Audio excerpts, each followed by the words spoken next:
Good afternoon. Good afternoon. Good afternoon. Hopefully everyone's enjoying lunch.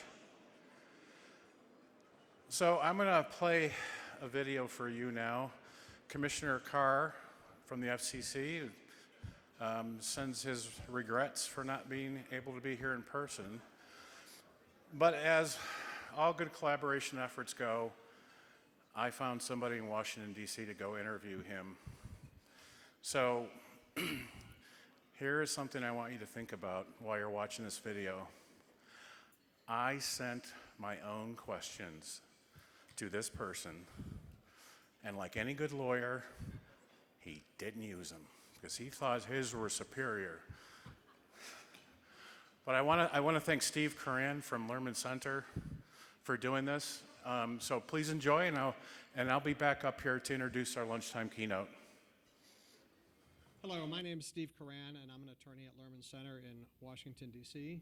Jeff Gavlinsky has given me the unique and distinct privilege to interview FCC Commissioner Brendan Carr for Mountain Connect. Commissioner Carr is a Washington native through and through, born here, raised here, attended Georgetown University for undergrad and Catholic University Law School. He was appointed to the commission almost exactly 7 years ago after serving as an advisor to former Chairman Ajit Pai and FCC General Counsel. And though he has deep roots in D.C., Commissioner Carr has traveled across the country on many occasions to visit broadband providers on their home turf and, of course, indulge in one of his favorite hobbies, climbing towers. So he understands the hard work that goes into building rural broadband networks, and he also has opinions. So usually when we meet, the commissioner and his staff ask the questions, but today I get to turn the table. So welcome, Commissioner Carr. Yeah, thanks so much. Thanks for having me. Wish I could be at the conference in person. I love Colorado, getting out there on car trips, as we call them, when I get outside of D.C. Always enjoy that, but hopefully I'll get to get out there in the future. That'd be great. So let's roll. So I'll start with a question about the Supreme Court's case in the Loper-Bright Enterprises decision that overruled a 40-year-old precedent in a case called Chevron. That gave agencies wide latitude, deference, where a statute was ambiguous. So the ramifications of this decision are still kind of new and unknown, but how do you see the FCC's role changing going forward in a post-Loper-Bright environment? Yeah, someone that used to serve as the general counsel of the FCC and used to litigate a lot of telecom cases before I came into the government all the way back in 2012. It's a really significant development, and I think there's been a lot of people out there that have sort of taken a Chicken Little approach to it, and it's all going to be negative. That's not the case at all. So the way to think about it is this way. With Loper-Bright, with Chevron ending, now sort of the everyday individual or the small business is going to be placed on a much more level playing field when they're in court against a government agency and there's a dispute over what a statute means. Under Chevron, if you went into court and you offered the judge the best reading of a statute, particularly if it applies to you or not, and the court agreed with you that you would offer the best reading of the statute, the government could come in and merely offer a permissible reading of the statute, and the court was compelled to side with the government against you as a litigant. And we don't do that in any other context. The other issue with Chevron was that it was basically built on a fiction.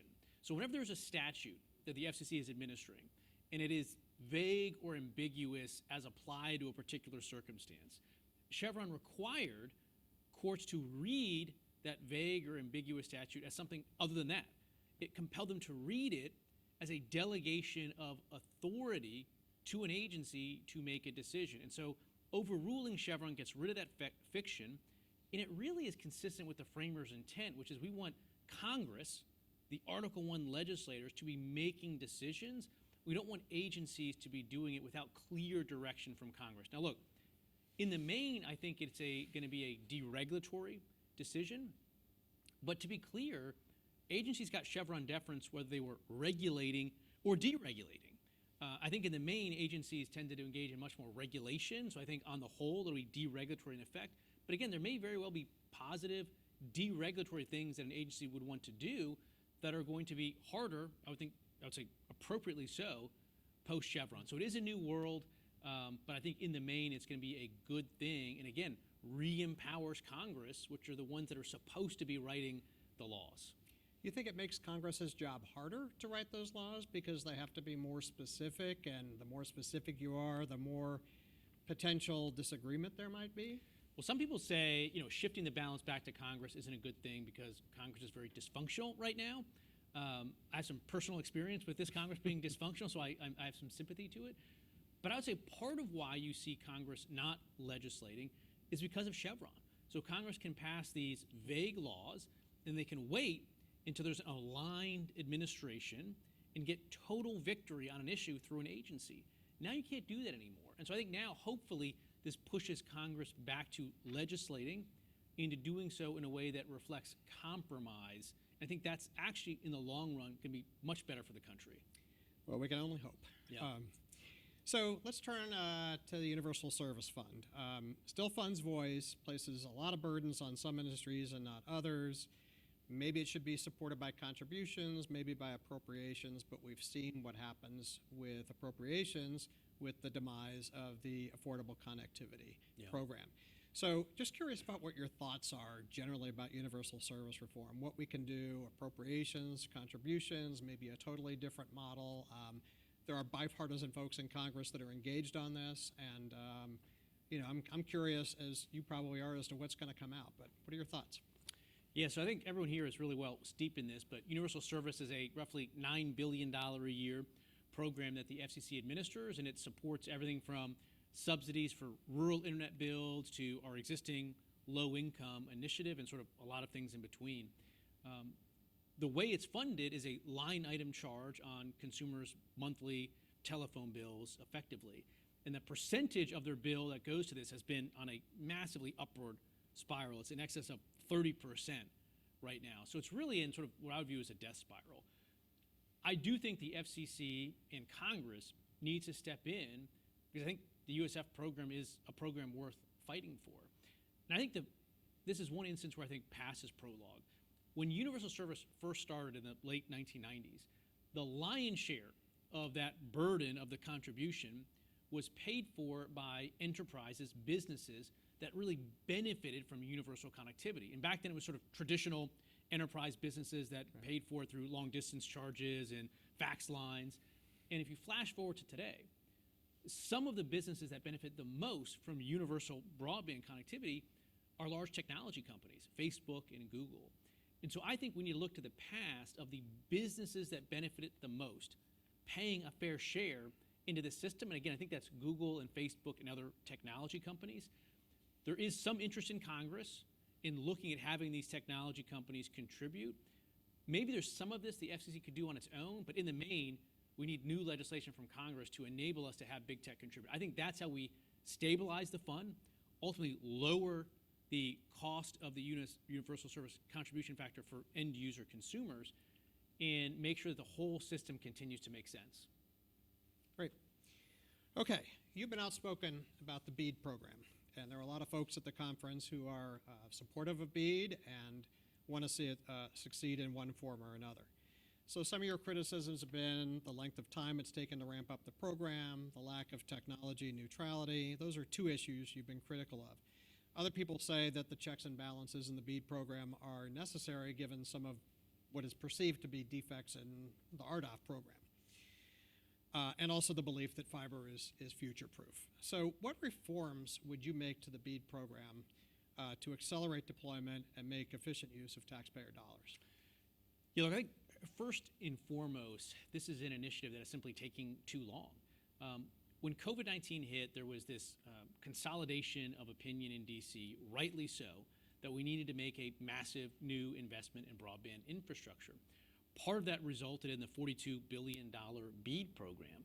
But flash forward to today, and it's been over 980 days since that legislation was signed into law. We don't have a single person connected, and sort of worse than that, we don't even have a single shovel's worth of dirt that's been turned in those 980 plus days. So I think we need to do a couple things. One of the issues that's been going on with BEAD has been price controls and sort of effectively compelling states to rate regulate. That runs directly contrary to what the statute says. I think the provisions have also been requiring states to put forward climate change agendas, which are just sort of not within the expertise of state broadband offices. We should just be laser focused on connecting people. And as you noted, I think there's just way too much of a thumb on the scale for fiber. I love fiber. I've been out there in the field. I've spliced a lot of fiber in my time. But the statute was clear that you shouldn't have technology preferences. So I think if we can get rid of that undue fiber preference, we can start connecting people with the technology that makes sense in that particular community. Is the lion's share of it going to be fiber? Yes, I think that's a good thing. But we need to leave more room around the edges for fixed wireless, for this new generation of low Earth orbit satellites to bridge the digital divide much more quickly. So it is clear to me that at this point the BEAD program is off the rails. Now, again, the good news is there's still time to correct course, but we have to get back to the bread and butter of what does it take to actually connect communities and sort of get away from a lot of what I view sort of as extraneous political considerations that have been sort of woven into the implementing rules. Yeah, that's great. One of the things that I have put on my slides when I talk about BEAD is a Christmas tree with a lot of ornaments on it.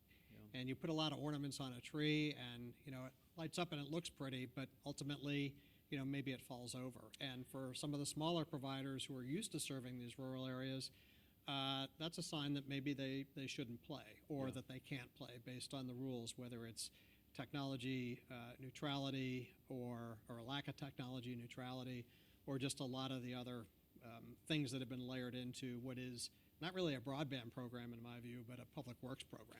Yeah, I mean, if you look at it, a lot of the providers that you would typically think would be interested in participating in a program like this, that would do the hard work of connecting these communities, are raising their hands pretty early right now and saying, you know, we don't think we're interested in this because of all the bells and whistles that have been added. You know, on the one hand, the program is artificially raising the cost of builds and connectivity for these providers, and at the same time, it's artificially constraining through price controls the amount of return that they can get on it. And right now, those 2 points aren't in a good spot in relationship to each other. Right. All right, let's talk about a related issue of infrastructure, which is, again, since you became a commissioner, it was one of the issues that you embraced early on. And it takes on a lot of different forms. We've talked about them: fiber, fixed wireless, satellite, all of which have separate challenges. So with BEAD imminent, it's going to be a huge issue: permitting, rights of way, pole attachment requests. What are your thoughts on how government and the public and the states and industry can all work together to solve this problem? You know, when it comes to sort of a core connectivity agenda, it's always had two main pillars. One is freeing up more spectrum that can be used to bring people across the digital divide. And the second piece of the playbook is always modernizing the infrastructure rules. If you look at the FCC over the years, we've always gotten wins on both of those. But right now we're sort of flatlining on both of those. We're not freeing up any spectrum right now at all. And the Biden-Harris administration's national spectrum strategy really just involves kicking the can down the road. And on infrastructure, we're seeing the same thing. We're spending all of this money to support infrastructure builds, but we're not pairing it with modernizing the infrastructure rules so these builds can actually take place. And that's kind of like stepping on the gas and the brakes at the same time. So we need to get going faster with things like permitting reform. I think there's room for the FCC through 332, 253, which are provisions of the Communications Act, to do our part to put a W on the board for accelerating these builds. But I'm concerned once we get closer to shovels actually turning dirt on the BEAD program, that we're going to have a lot of issues with a slowdown due to permitting that we should be reforming right now. Yeah, I think two of the biggest concerns with BEAD, aside from the things you mentioned, are permitting and workforce development. And these are things that are coming even before, people should be thinking about them now because they're really big concerns. It's sort of like there's a light at the end of the tunnel, but it might be a train. And, those are two potential trains for people to just pay attention to, and especially at the state level. So a couple of last questions, more general as we kind of wind down here. What are some of the things that you think deserves more attention at the FCC? Well, we touched on one of them, I think, is spectrum, where I think we got to just start going faster. When I first started at the FCC, as a commissioner at least, in 2017, from 2017 through 2020, we freed up something like 6,000 megahertz of just licensed spectrum alone, in addition to thousands of megahertz of unlicensed spectrum. And the Biden-Harris administration's their national spectrum strategy calls for studying, not freeing up, but studying just 2,000 megahertz. So we're studying a fraction of what we actually teed up, and that's a problem. Some people point to the fact that our auction authority has expired as a reason why we're seeing this, and that's true at least around the edges. But we do also continue to have auction authority for specific bands, including one that we were supposed to start an auction on in July of this year, but we didn't because the Commerce Department failed to hit its deadline for identifying the specific 30 megahertz of spectrum to auction there. So I do think we got to keep going on spectrum. National security is one where I think we have really good, deep, bipartisan consensus. Chairwoman Rosenworcel and I have worked very well together on that. And I think there's still some running room left to make sure that we have secure network infrastructure. Excellent. And finally, next week, you're going to be celebrating 7 years as an FCC commissioner. I think That makes me feel very old. Not as old as me. Yeah. I think August 11th is your anniversary. Okay. So looking back, how has the FCC changed, and how do you see the agency evolving? Well, look, I think if you look back through the FCC's history over the last dozen years or so, I think it's no secret that the relationships between the chair and sort of the senior member of the opposition party have been sort of marked more like oil and water or cats and dogs. But one thing that I'm proud of is that we've sort of done something different. The last 4 years, Chairwoman Rosenworcel and I have developed a really good, close, productive working relationship, and we've continued that. I've got my criticisms from a policy perspective, but we work really well and we compromise, and I think that's a good thing. That's something that I hope that we continue to see at the agency. I do think there's also room for the FCC to continue to play a real productive role. A lot of the energy, I think, recently has moved more towards the Commerce Department with their administration of the BEAD program. I think we could help play a role in reconsolidating some of the disparate broadband efforts that are underway. There was a GAO report that said that broadband initiatives are now spread across something like 115 different programs, all across the government. I do think the FCC, as sort of the lead agency in this space, should be helping to sort of coordinate and consolidate that back to make sure that we don't run into a left-hand, right-hand problem going forward. Great. Thank you very much. Yep, really enjoyed it. Thanks so Thank you. much. You got it.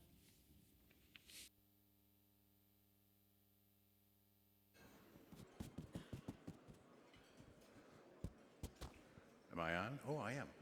Thank you again, Steve. I really appreciate that. Thank you. So it is my honor to bring up to the stage today's lunch sponsor, Tom Free, CEO of Connected Nation, who would like to say a few words. Thank you. Please join me in welcoming him.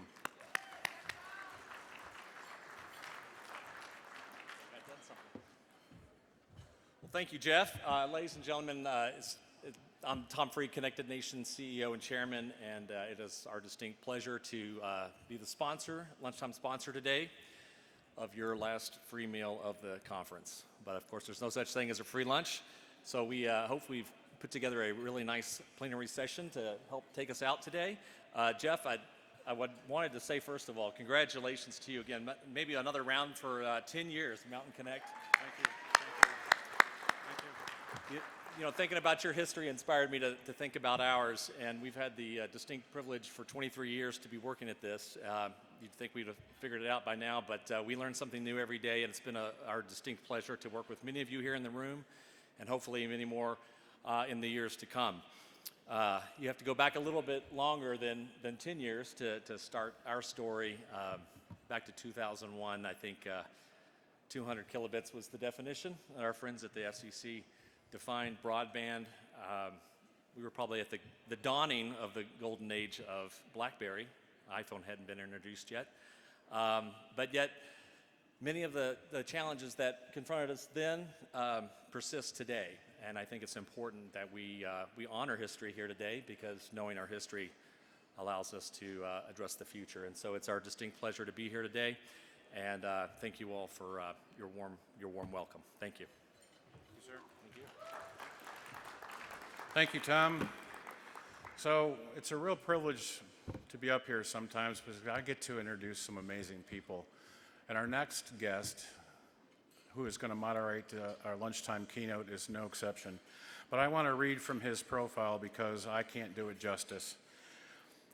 Hunter Newby is a globally recognized authority in network-neutral interconnection and data center in the network-neutral interconnection and data center industry.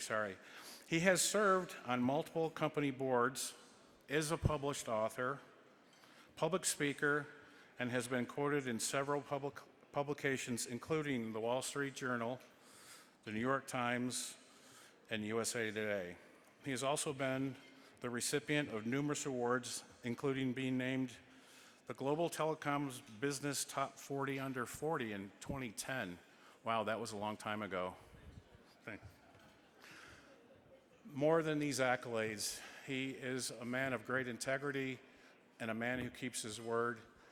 And going back to 2014, he generously came to my conference when it was really tiny, and he's been back now and again since. And I couldn't be more happy and more proud and more honored to introduce today's lunchtime keynote moderator, Hunter Newby.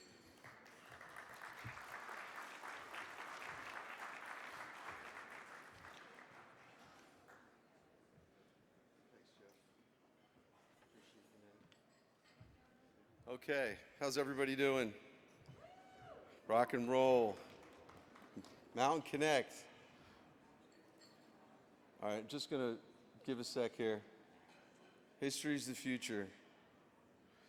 All right, audience participation, I'm pretty big on this. I'm gonna go through some slides. I'm gonna give you guys all a little history tour of interconnection in the United States. And I'm going to basically explain to you all that nothing that we're doing is new. This has all been done before, and you're going to see actual pictures of that.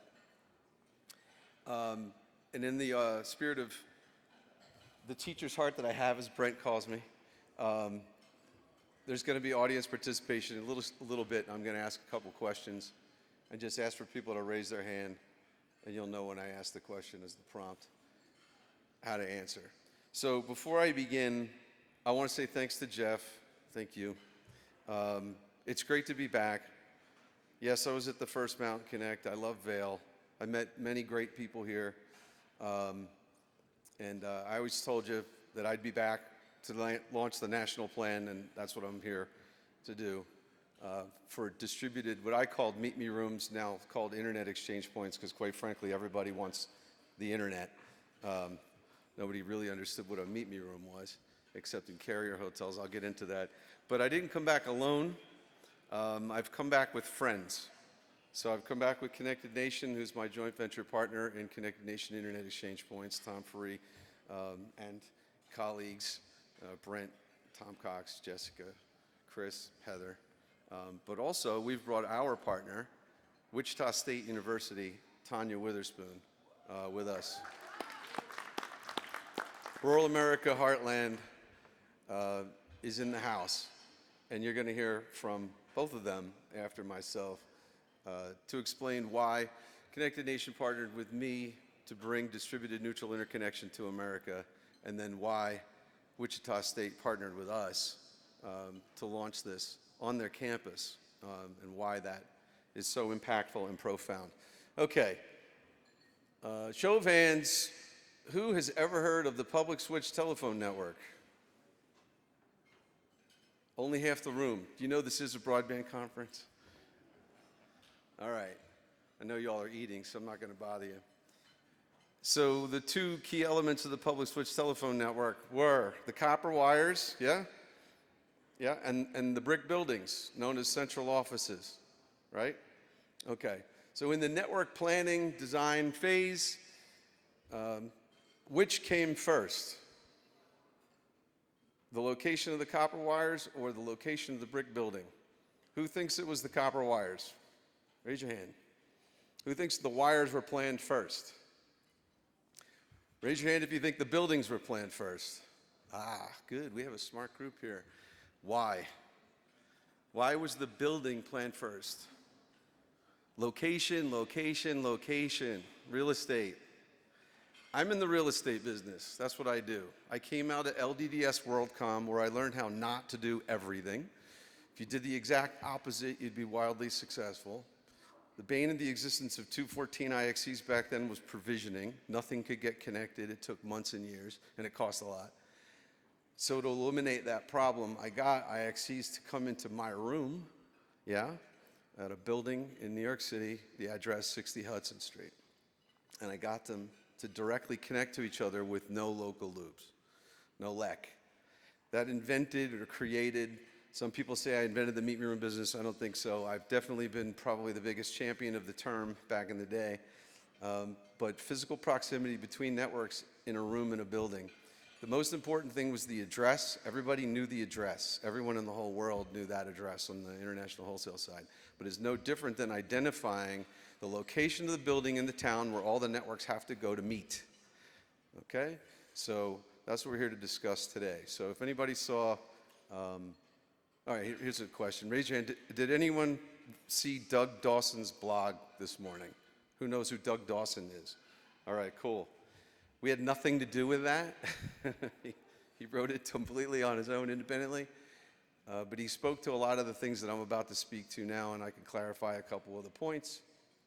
But I can definitely attest to the fact that 60 Hudson Street is an amazing and important place. Okay. Where am I at? Okay, history is the future. All right. Did everyone see that picture? Very cool. What is that a picture of? Just shout it out if you know. Don't be shy. 60 Hudson Street. That is correct. That's my old home there. That's an amazing building. It was designed by Frank Walker with the firm Voorhees Walker. It was designed to be the telecom style property. It was built between 1929 and 1931, or 28 and 30, I should say. And then 32 Avenue of the Americas, which you'll see in a second, was built and finished about a year later. What was that building originally? There's a dude on the side there on the right. Gives it away. It was the Western Union headquarters, world headquarters. Fascinating building. What was Western Union? This is in line with history repeats itself and nothing's new. Telegraph, right. What was it created to do? Okay, Western Union was an M&A play. It was a roll-up strategy. It was funded by some guys out of Boston to roll up distressed telegraph assets west of the Hudson River and unionize them. That's where the name Western Union comes from. Read the history of Western Union, the story. It's fascinating. That building was their third. The prior building burned to the ground. It was made of wood, and it was painted with some fireproof polyurethane or something, and it made it go up in smoke even faster. And the United States lost telegraph communications for months. That's how important these buildings are. It was a long time ago. So yeah, Western Union, Telegraph. That guy right there is a runner, and 60 Hudson Street is actually in Tribeca, and that intersection right there is where the original commodities exchanges were in Manhattan, in Tribeca. And they moved to Lower Manhattan off of Broad Street, where the New York Stock Exchange is, and the American Stock Exchange, which was actually in the street, originally on the curb behind the New York Stock Exchange off of Broad Street. The reason why 60 Hudson Street is located there is proximity to the mercantile exchanges themselves, the cotton exchange, the butter exchange, the cocoa exchange, all grains, wheats. They actually had buildings that stored the commodities in that neighborhood. And the reason why that building exists right there is because those guys with the boots were runners for what's called bucket traders, people that speculated in the futures markets of commodities. So they would wait for the grain yield or whatever, corn, soy, from the Midwest to come in on the wire, and then they would know if it was a good harvest or not, and then they would run to the exchange to trade the future of a pound of whatever or a bushel of whatever. It's kind of interesting that there's a tie there to the shock of wheat, which is the shocker, which is this little dude right here who's the mascot of WSU.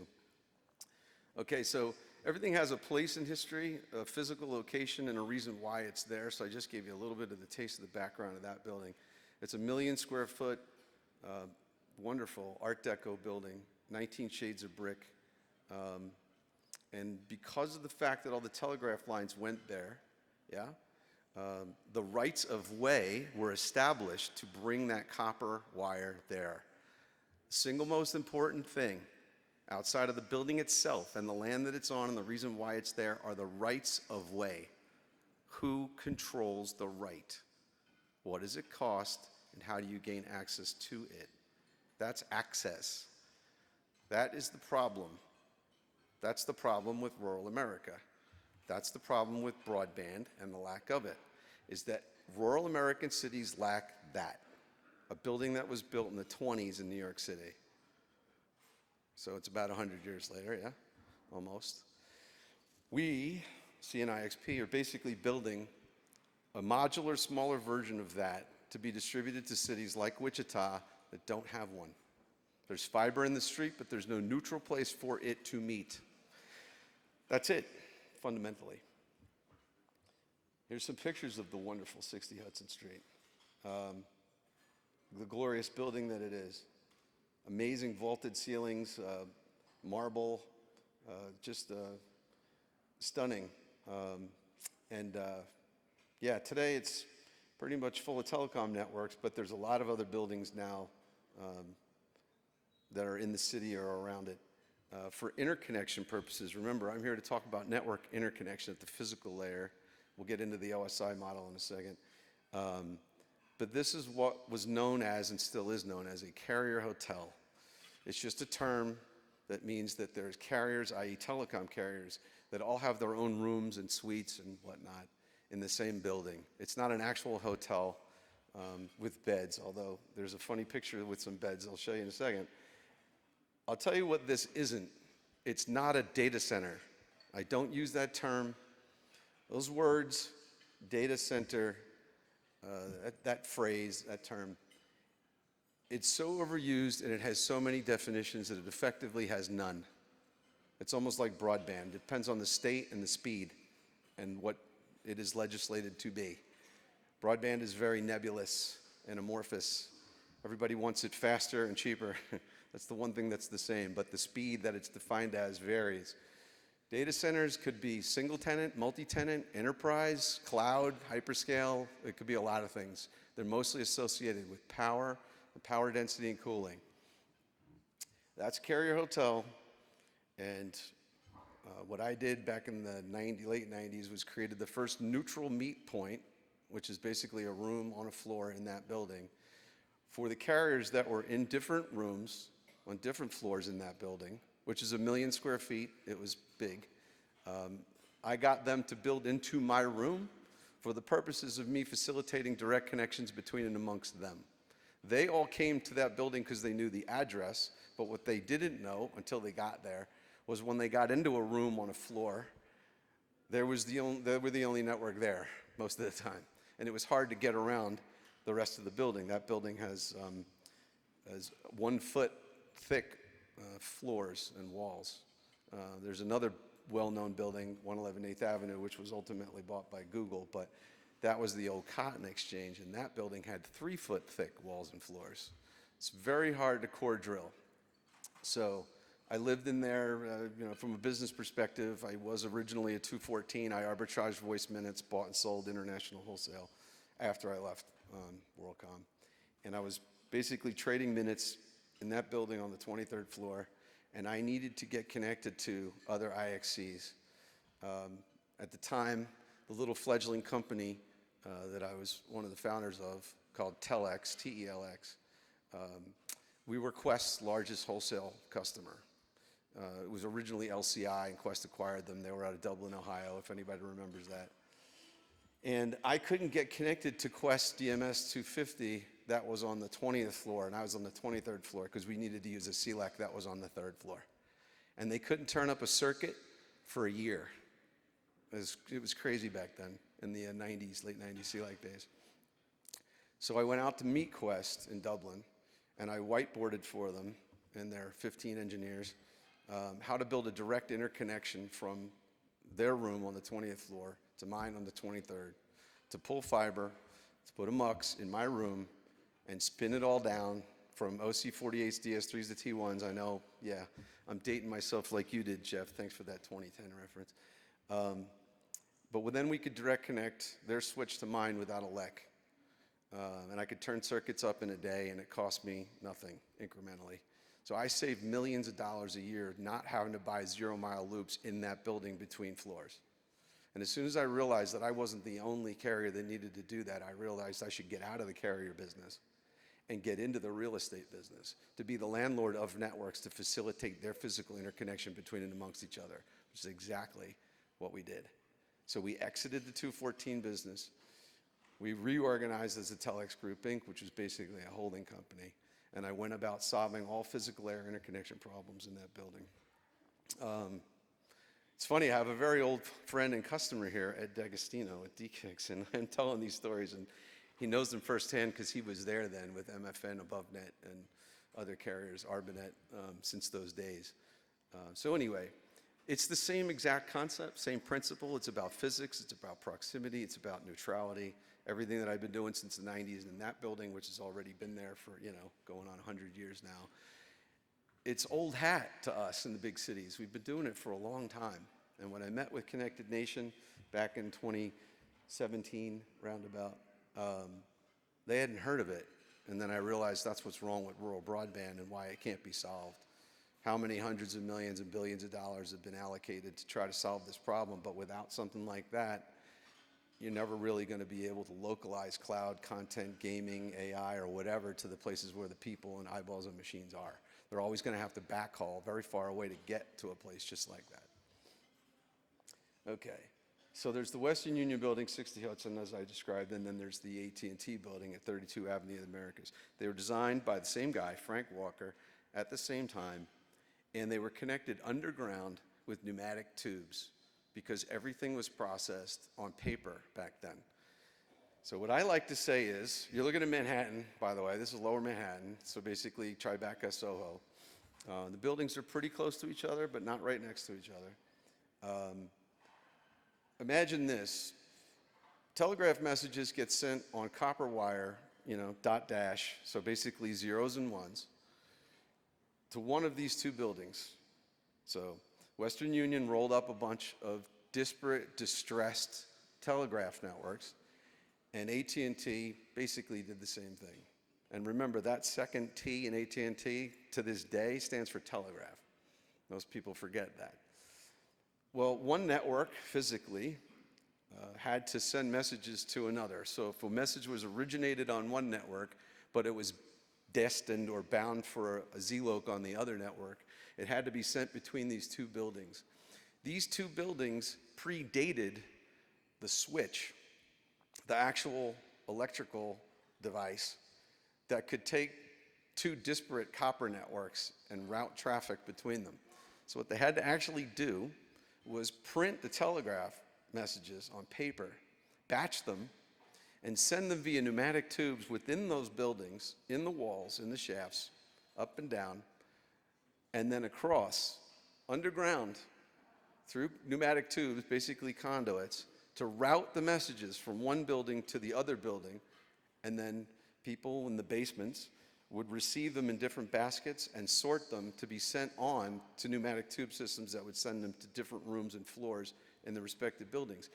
That's how telegram messages were sent in the United States, the entire country. So if you were on Western Union and you needed to send a message to AT&T or vice versa, those messages got sent to one of these two buildings, routed between them, and then sent on. So what are you looking at here? What are these two ginormous multi-million square foot brick buildings? They're the first two email servers ever built. And they connected to each other physically underground with pneumatic tubes. And here's a picture of that. So this is one of the many stations where these messages that were put in these canisters, if you go to a bank outside and use the teller machine, you know what I'm talking about, the pneumatic tube. It just basically sucks and goes. That's the same thing. That's what they're doing right there. So what I created in this building, whatever, 80 years, 70, 80 years later, without me even knowing any of this. I didn't study the history of Western Union until after I started solving physical air connections for, copper, coax, and fiber. They had already done that for pneumatic tubes and telegraph when they built the buildings. That was sort of like the design of it. And this, what I created, was called a meet me room. So basically everyone would say, hey, meet me in whatever, 60 Hudson, but meet me in this room. So they had these already set up, particularly the basements, as I just described, between the two buildings and how they routed messages between them. So this is the original meet me room, the Tube Center. I was actually having dinner last night at Elway's. They have great lamb chops if you care to go there. And I was explaining what I do to some folks. And if you're familiar with transportation, this is basically like an intermodal yard. This is where port meets rail meets trucking. And then you could also add air to that. When you think about physical layer switching between different networks. And these are the first two that had, national communications. So this here is what a cross-connect looked like in the early 1900s. So what is a cross-connect? It's a term that basically means from one network's physical presence, today fiber, to another, port assignments, A loc, Z loc. So from the requesting party is always the A, and then the termination is always the Z. So right here, they're routing messages batched in canisters that had destinations between these tubes. That's basically a pneumatic tube telegram cross-connect. Again, none of this is new. This is so old that like people don't even know that it happened. It's all forgotten. It's history. But it's very important because this has everything to do with inventory management. You have to know the A loc, the Z loc, the port, the availability, the capacity in order to be able to effectuate the connection. Otherwise, you end up in the problem that I had in the late 90s, which is that CLEX couldn't, figure out what they were doing or what they had anywhere for weeks and months. And that caused delays in terms of realization of revenue. And that's really the thing that impacted the whole industry. Here's a picture of the beds. Brent threw this in here, recharging the batteries. There were a lot of interesting things at 60 Hudson Street, and one of them was a dormitory. It was a 24/7 operation, so they had beds for the telegraph operators to sleep on. They also had a gymnasium, a movie theater, cafeteria, a library, all built within the same building. People worked there from young age, teenager. They met their spouse, they got married, they had kids, their kids worked there. It was a generational operation. This is an interesting picture. So Brent pulled this one up. This is the Chelsea, wasn't it? Yeah. So this is Chelsea pneumatic tube interconnection. I mean, this is just basically what a subterranean view of some of these pipes looked like or does today in New York City. I have a lot of pictures of manholes and stuff like that. The manhole system in Manhattan it still is in many cases, a disaster because it wasn't managed properly from the start. And I'm very particular about all of that. Manholes, points of entry, cable management, where slack coil goes, where splice cases go, everything down to the port, tagged, inventoried. Whose is it? When was it installed? Who did it? Everything. Because if you don't do that, you run into a lot of congestion issues in the future, which then block your ability to scale. Okay, wow, we're moving forward here in history. This is the telephone cross-connect. This isn't Telegram. This is a switchboard. Who remembers Pennsylvania 65000? So this is a picture of it right here. These are operators in 60 Hudson Street connecting telephone calls. So they realized that they could, Alexander Graham Bell, the Bell telephone system, if I had more time, I'd go into a lot of this detail, but Bell had the patent for the phone. But if you ask me, the real genius was Theodore Vail. Theodore Vail created the system, the Bell telephone system. He's the one that figured out central office, trunk lines, and that's because he used to work for the railway mail system, and he figured out how to route mail in a boxcar on a train that left New York before it got to Chicago so that the mail could be delivered 2 weeks sooner than just dumping a big pile of mail on the ground and sorting it once it got to Chicago. What Theodore Vail actually invented was packet switching. He figured out how to put a header and a footer on a packet, which is basically an envelope, and know how to route it while it was in motion. And eventually, the telephone switch was invented, and the operator service here with patch cords of "I'll connect you now" was eliminated. But this is another good, really good example of a historical reference of the evolution of technology within Western Union and 60 Hudson, using the same copper lines that were previously used for telegraphs that were then used for a new technology called the telephone. So basically full duplex. This was, they're probably still analog, and then eventually became digital ultimately in the late 70s and early 80s.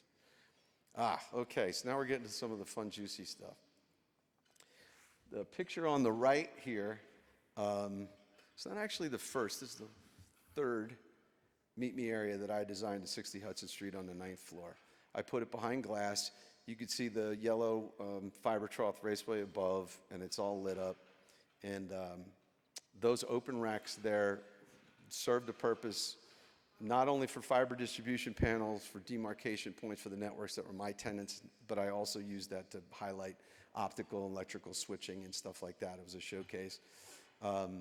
When I was finished with Telex and ultimately exited that business in 2006, I had 5 rooms within the floors of only fiber patch panels, hundreds of them. North of 25,000 physical fiber cross-connects between networks. And I never charge a monthly recurring cross-connect fee. That's a big deal, by the way. If you don't know, we could talk about it later. Somebody's clapping. It's good.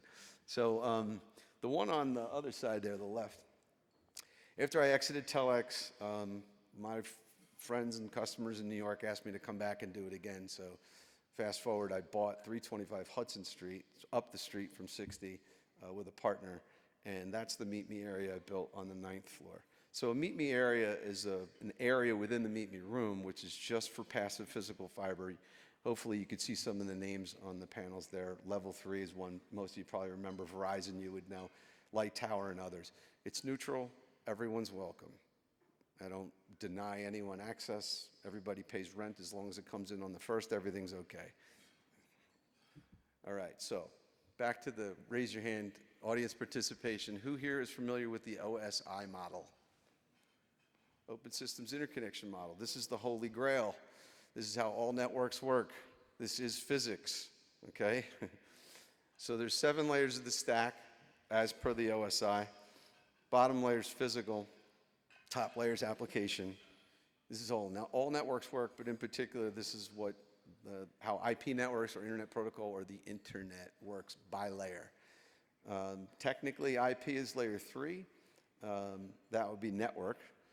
Data link, euphemistically, is called transport. That's layer 2. It's where Ethernet sits. I know layer 4 is referred to as transport.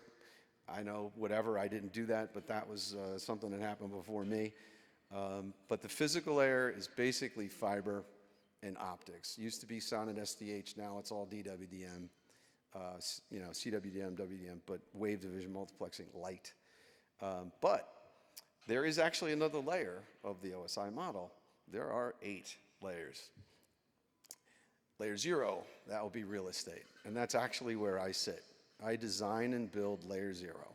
I design and build and lay out now with Connected Nation, since all the big city carrier hotels have traded, and I've done a lot of that. Now it's time to build new, and we're building new in places like Wichita that don't have anything like what I just went through, and we're going to build it from the start, do it the right way, sized appropriately, modularly, but it starts with dirt and improving dirt to add access designs. Meet Me area, but all the way back from the manholes, the points of entry, to the structure itself, and your basic power systems, UPS, DC plant generators and whatnot, all the way to the Meet Me area and the network operator's own patch panels. Remember, real estate.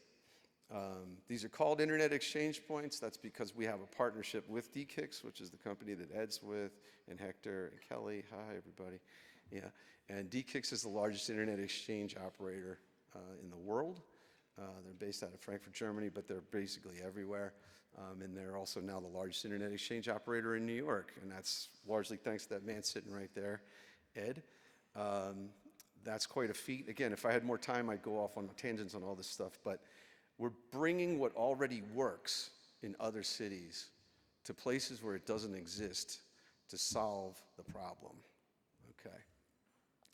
So this is the question that's going to be posed to all the broadband offices and directors that are here today.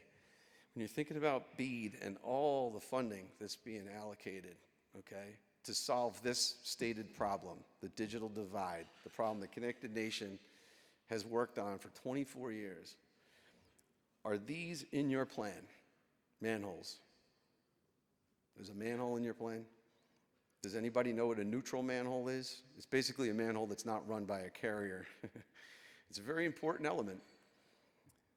Duct banks that look exactly like that for access. Who owns them? Who controls them? Can anybody get a contract? What are the terms? What are the conditions? What are the rates? Who can access them? When?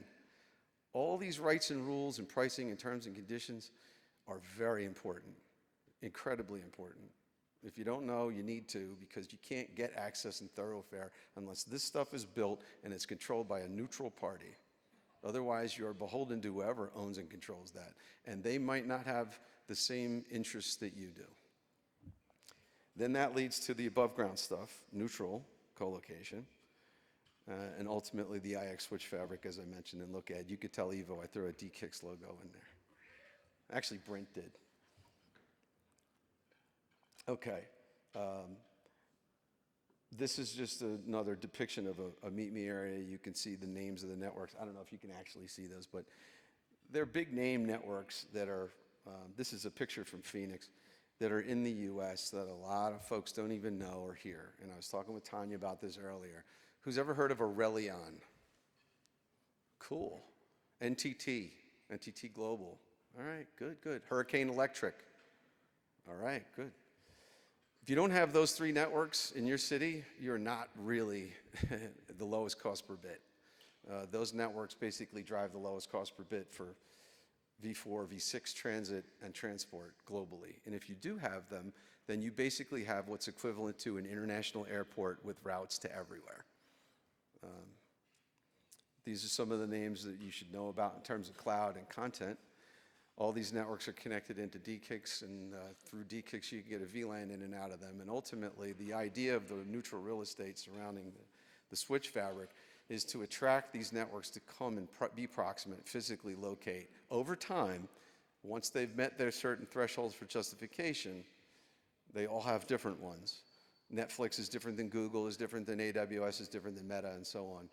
But once they've met their thresholds, they all need a place to put their equipment, and that's the purpose of the buildings. Yeah, and then wholesale transit, as I just mentioned before. Basically, Hurricane, Aurelion, and NTT. There are others, but those are the big ones. Cogent, I should mention them as well. Okay, so now I'm going to hand this over to, do we have time, right? To Brent from Connected Nation. He's going to explain who Connected Nation is and a little bit about our partnership. Then Tanya will speak about WSU, and then I'll come up and wrap it up. I'll stick around for anybody that's got any questions, but thank you for your time.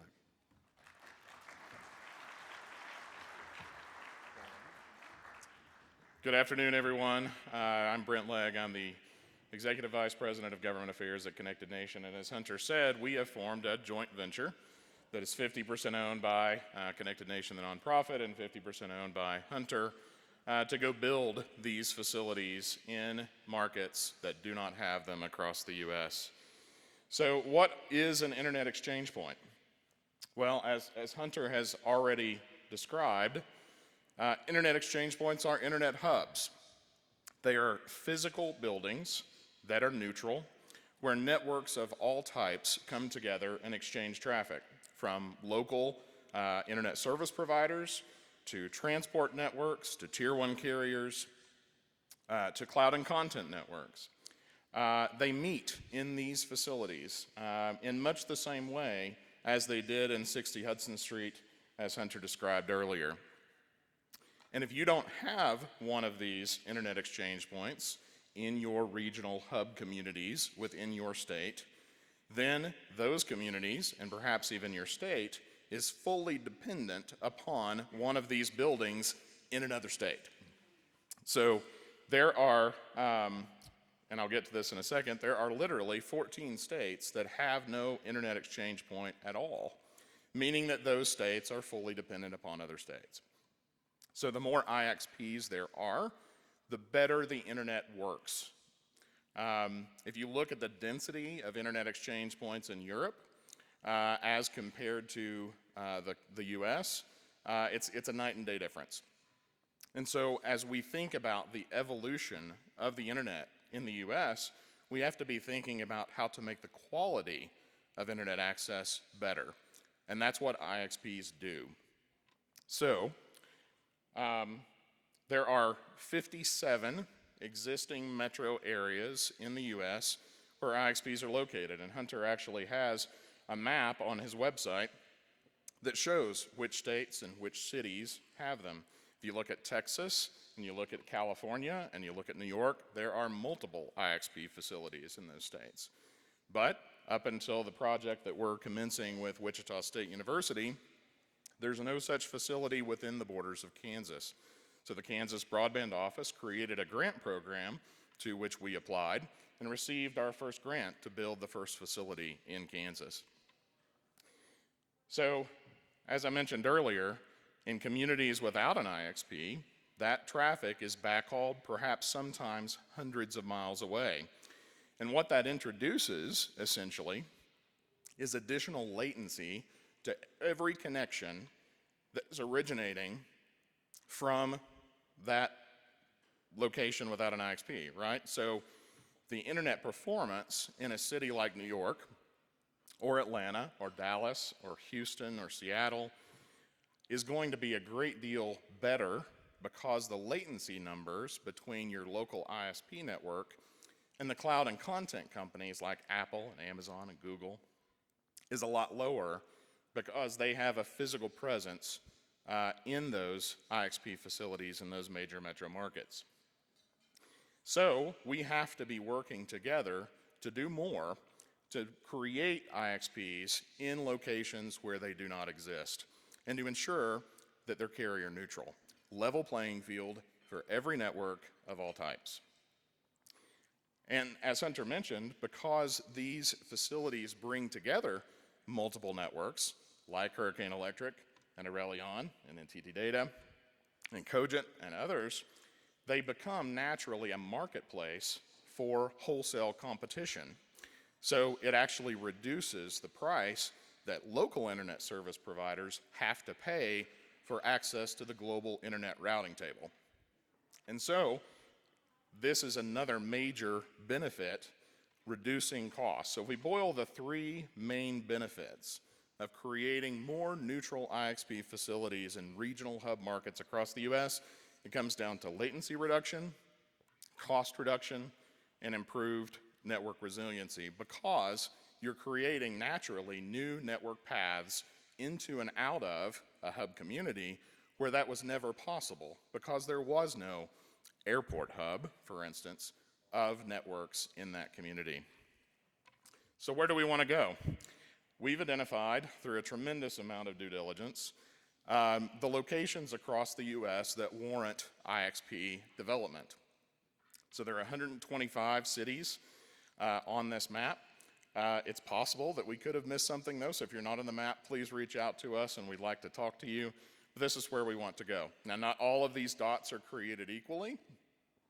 There are certainly priority locations on this map, but this is ultimately where these types of facilities will need to be developed to keep rural America, particularly, from falling further and further behind from a latency, cost, and network resiliency perspective if we're not active to fix this problem now.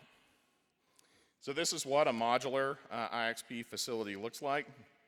I won't spend a lot of time talking about this diagram, but essentially all of the elements that Hunter talked about when he asked, are these elements in your plan, and those elements that were inherent to a building like 60 Hudson Street, those are boiled down into their barest components and found as attributes of this type of building. 200 mile per hour wind rated, physical security, all of those things to ensure that these are carrier grade facilities that are going to serve the market that they go into for the next 50 to 100 years. So I won't spend a lot of time talking about this diagram. Some of the nerds in the room might actually like to get into the weeds on this. But I do want to take some time to introduce you to our partner at Wichita State University.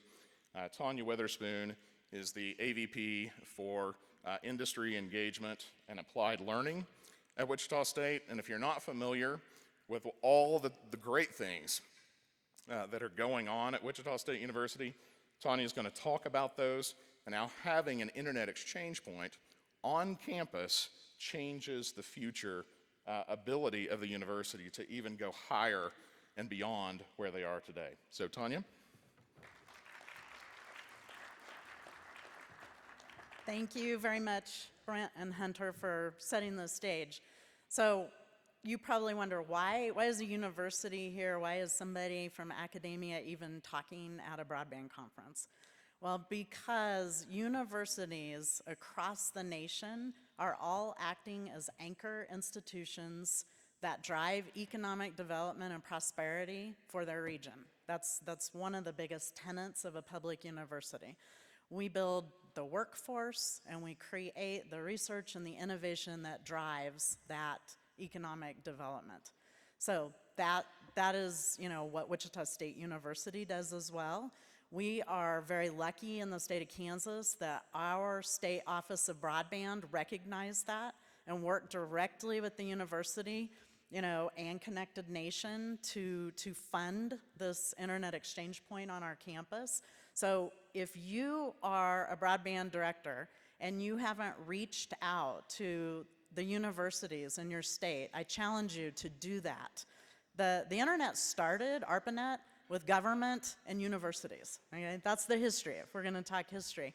And this is a really important connection and collaboration that will help you dramatically. So I want to talk a little bit more about that. So why Wichita State University?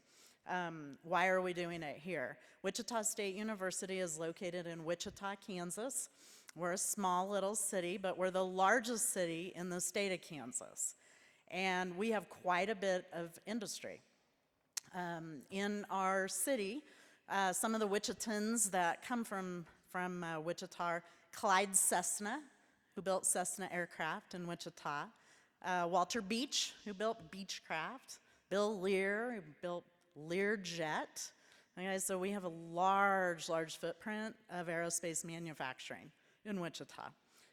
We have a couple more famous people that you'll probably recognize that built their companies in Wichita.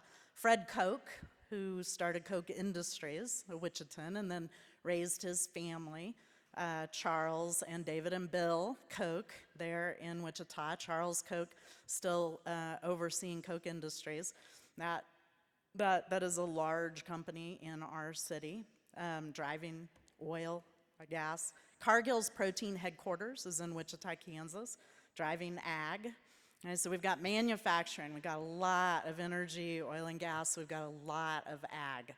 And in order to move in the direction that we need to be economically sound, right, and keep jobs in America, we need to work in smart manufacturing, precision ag, precision oil and gas, all of this. And what do we need? We need a robust network. Okay, Wichita is the largest city in the state. 70% of Kansas is rural, and that's where all that business takes place. We have over 900 small and medium manufacturers in the state of Kansas, okay? And they all need high-level, low-latency connectivity to utilize the technology today to disrupt their business and stay competitive. So I already knew we needed an internet exchange point, and I had tried really hard to get the incumbents in our state to build one. And they all told me it just wasn't economically sound. There weren't enough eyeballs, they wouldn't build it, they couldn't make money on it, not in the business or in our neighborhoods, which again, the state's Office of Broadband really recognized that we needed this for business, but we need it for rural Kansas. The digital divide of 70% of our state is real, right? Couldn't get the incumbents. And then Connected Nation came and knocked on my door and said, hey, could we build a carrier-neutral internet exchange point on your campus? And the rest is history now, which is the whole topic of our talk. So we are now building together a carrier-neutral internet exchange point on our campus.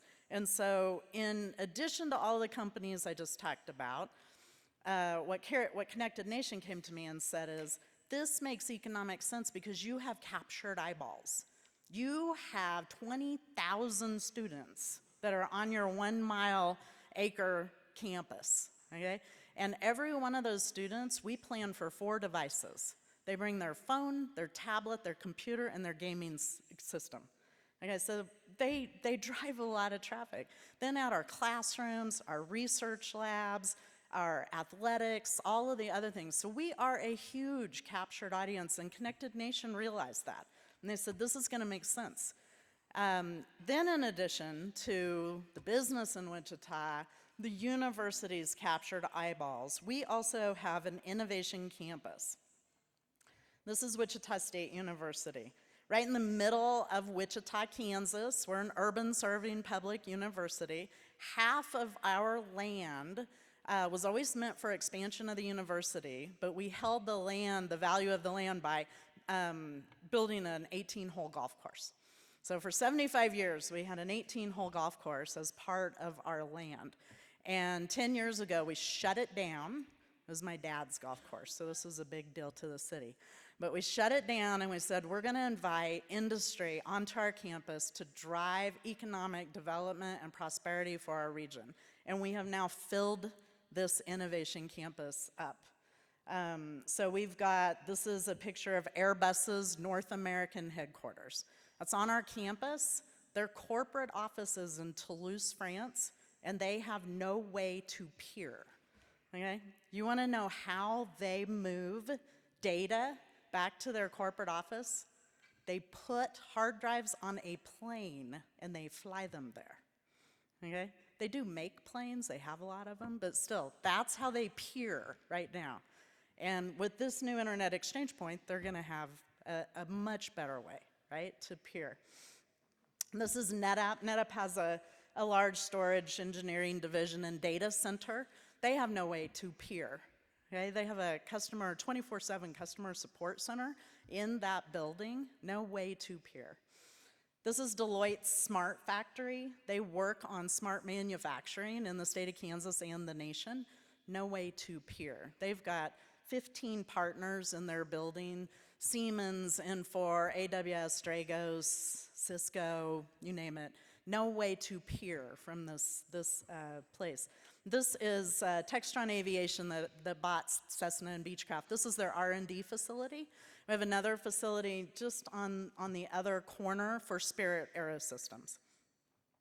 So these are just a few of the companies on our innovation campus that Connected Nation is going to help us solve huge problems of internet connection, not just for our campus, not just for the city of Wichita, but for the state of Kansas as we move forward in precision ag, smart manufacturing, and all of the other data intensive industries. So I'll just close again. This is what public universities are meant for, is to work with business, public-private partnerships, and to work now to establish broadband in your state. So if you are an Office of Broadband and you haven't reached out to your universities, please do.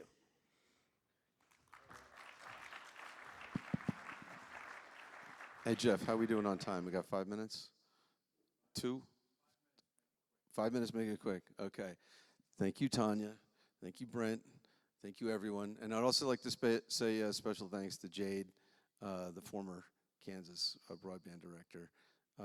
Was helpful, very instrumental in us putting this whole thing together. So in the last 5 minutes, and I just want to say for the record, Tanya totally undersold herself. She's just too modest.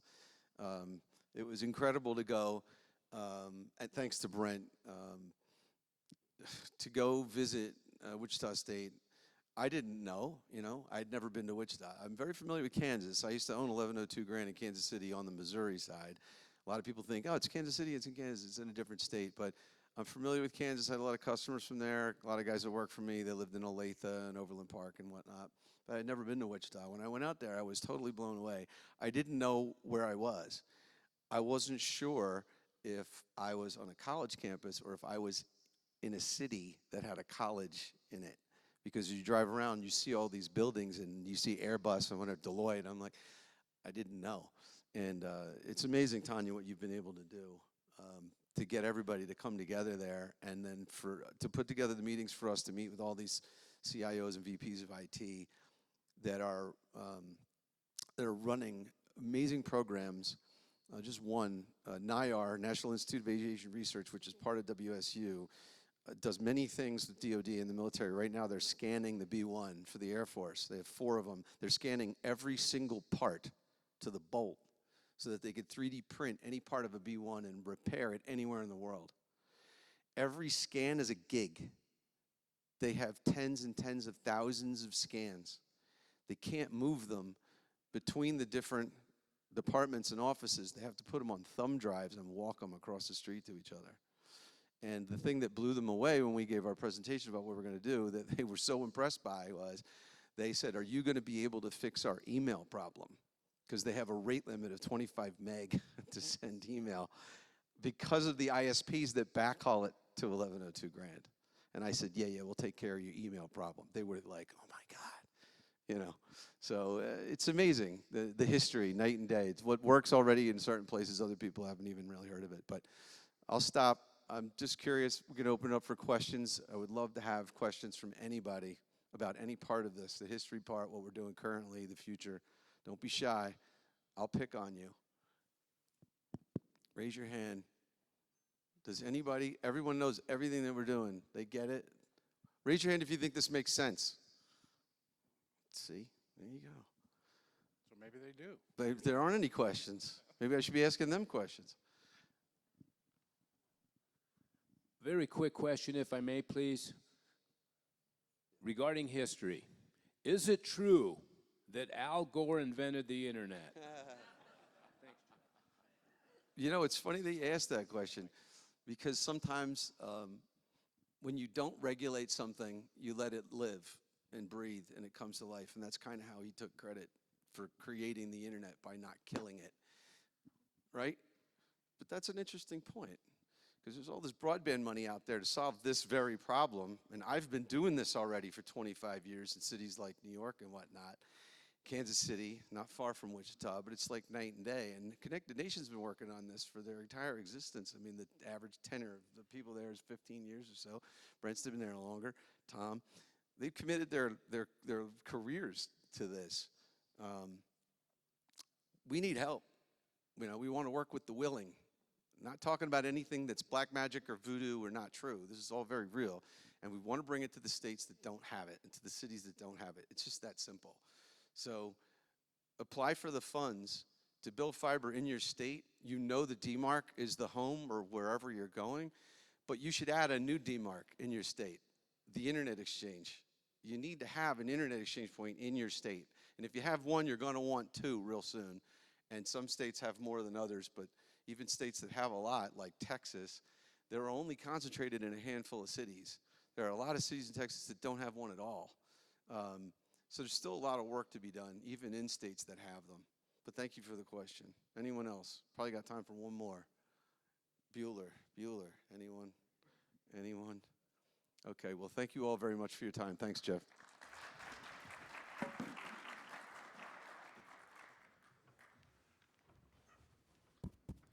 Thank you, Hunter.